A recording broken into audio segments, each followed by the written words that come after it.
got really excited when you said that you did speech and debate in college, because that's what I do, and I love it. I can tell. Yeah. So, yeah, kind of obvious, can't hide it. But actually, my question comes from one of my teammates. I get into a lot of theological debates because, as you know, that's a community that doesn't really have a lot of religious background in it. It's all very intellectual and not really seated. And so he was talking to me a little bit about Christianity. And he asked me the question, where is there proof outside of the Bible that Jesus existed, the history of Christ and who he was? And I said there were writings out there, but I wasn't really sure what they were, so if you could. That's a good question, but it's also somewhat wrong-headed. Wow, I sounded like a politician there for a moment, or I sounded like a boss giving a report. Anyway, it is a good question, but it is somewhat wrong-headed because the Bible is not one book. You've got 39 Old Testament, perhaps more if you're Catholic. You've got 27 New Testament. And, you know, so to treat it all as if it were just unallowable evidence is kind of short-sighted, because the people who were not Christian, were not followers of Jesus, the moment they believed him to be risen, they became followers of Jesus, like Paul. And so if you're going to cut out everyone like that's testimony, that's everyone who has one position, even though they're coming from all these different backgrounds. So that's the first thing I would say. It's not quite a fair way to treat the evidence. But there is plenty of evidence outside of the New Testament. For more on this, go to the work of Gary Habermas. He has a book called Historical Jesus. I believe it's free on his website, garyhabermas.com.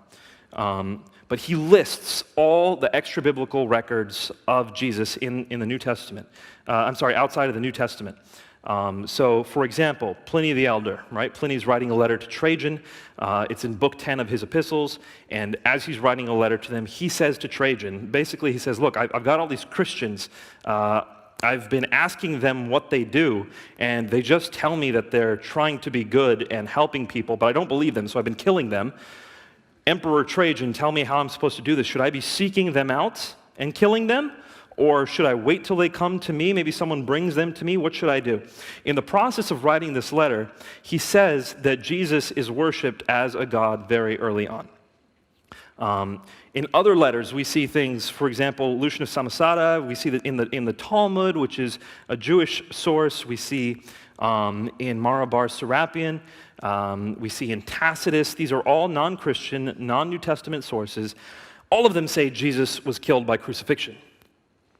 So that is why scholars like Bart Ehrman, who I mentioned before, like Paula Fredrickson, like Marcus Borg, who I believe recently passed away, all these scholars who are non-Christian can say we can be certain that Jesus Christ died by crucifixion under Pontius Pilate. Paula Fredrickson even says that this is one of the most certain facts of history.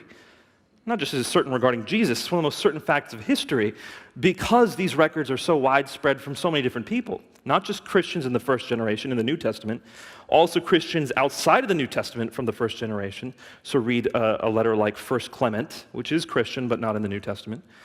From people who are Gentiles, like Tacitus and Lucian. From people who are Jews, like the Talmud and Mara bar Serapion. You've got a lot of this stuff everywhere. But I would be very remiss if I said that you can just toss out the New Testament. It's really not the right way to do history.